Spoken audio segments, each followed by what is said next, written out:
Hello everyone! With another Ayaka banner around the corner, I want to talk a little bit about her playstyle and in the later half about synergies and team compositions to help you figure out if this character is the right one for you. So essentially, if she's worth your wishes. She is an older character, which means I'm not going to go into details about her skill kit and build, I'll just quickly show it at the end. I think there are enough guys out there, and I also give you a link to mine in case you're curious. With that being said, let's dive right into it. First of all, let's just address the elephant in the room. I think most people know by now that her elemental burst skill is absolutely broken. It deals crazy amount of damage by itself, and the fact that it's cryo damage just means you can throw in jungling in the mix for insane melt damage on top of that. You better not blink, because whatever you're looking at won't be there for much longer. The other fairly unique thing is her special dodge, which also infuses her weapon with cryo, meaning it will be part of your rotation in combat. It is a little controversial, some people like it, others hate it. I think it's something that feels awkward at first and needs some time to get used to. One thing I would say for sure is it can be pretty nice to get around quickly, but there are also a lot of like tiny ledges in this game, and Ayaka loves to get stuck at them. Especially if you do this daily commission, I guarantee you it will get frustrating. If you have Sayo or Mona, you probably know what I'm talking about. But there's one thing about this that allows Ayaka to do something that no one else in the game can do quite as well as her, aside from a ship, I guess, and that is running across water. The fact that she pops out on this little ice floe like this means she can regenerate enough stamina to basically keep going for forever. I don't know if she took water walking 101 from like Jesus himself or what's going on, but that's obviously pretty nice. Aside from this, she's a pretty basic main DPS character. Her elemental skill increases her normal and charged attack damage, so try to use it before smashing that left mouse button. And obviously, don't forget to dodge first to infuse your weapon.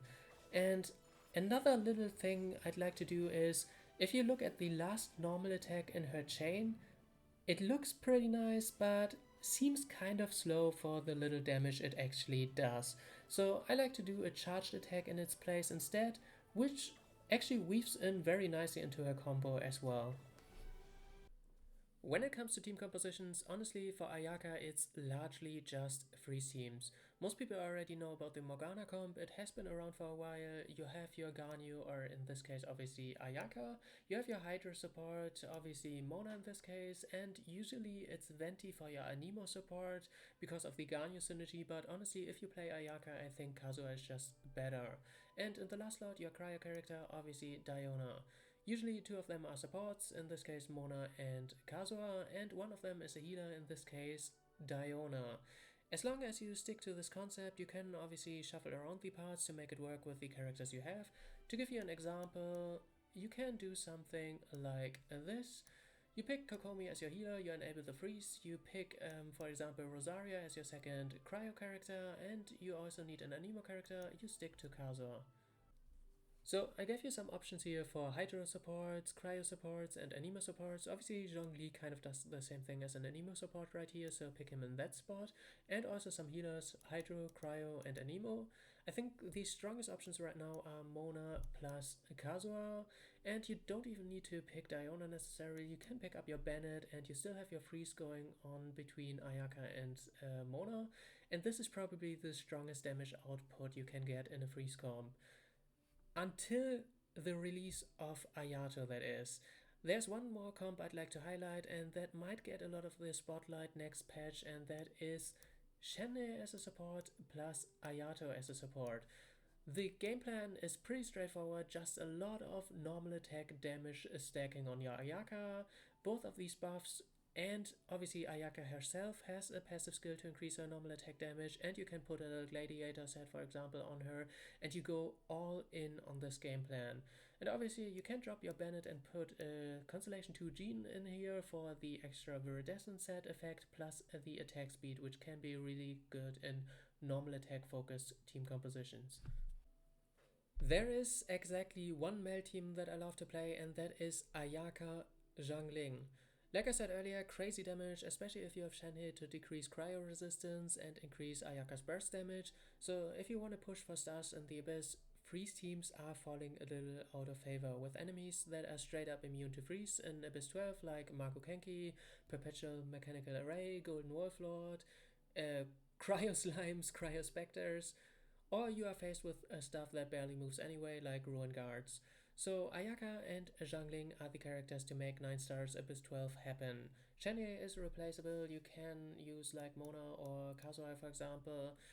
So again, for Abyss, I think Ayaka is not the best character to get in patch 2.6. I think for Abyss, it's more accurate to say Ayaka is the best character to get, period. The only character that I consider as good as her is up right now, and that is Raiden. So whatever other banner comes your way, I don't think it's even comparable to those two. Like I said in the beginning, I'm just gonna quickly show you the build for reference, but I'm not gonna go into too much detail. For weapons, Black Sword obviously great, otherwise the Inazuma craftable sword is pretty good as well. Blizzard Strayer plus Gladiator is just really nice all around. If you're playing Freeze team, obviously 4-piece Blizzard Strayer is really nice as well. And for the Ayato build, like I said earlier, 4-piece Gladiator can be really nice as well. For Constellations, I think Constellation 1 is actually really underrated. It gives her less cooldown on the Elemental skill, which gives her more uptime on her passive skill, and obviously more energy generation, which means you can get away with less energy recharge. Alright, so we made it to the end. I hope this helped you decide if you want to have Ayaka. Like I just said, I think this is one of the two characters where I feel comfortable to just say go ahead and pull if you care about Abyss. Anyway, next up is a video about Venti. Stay tuned for that. Until then, have fun and bye bye.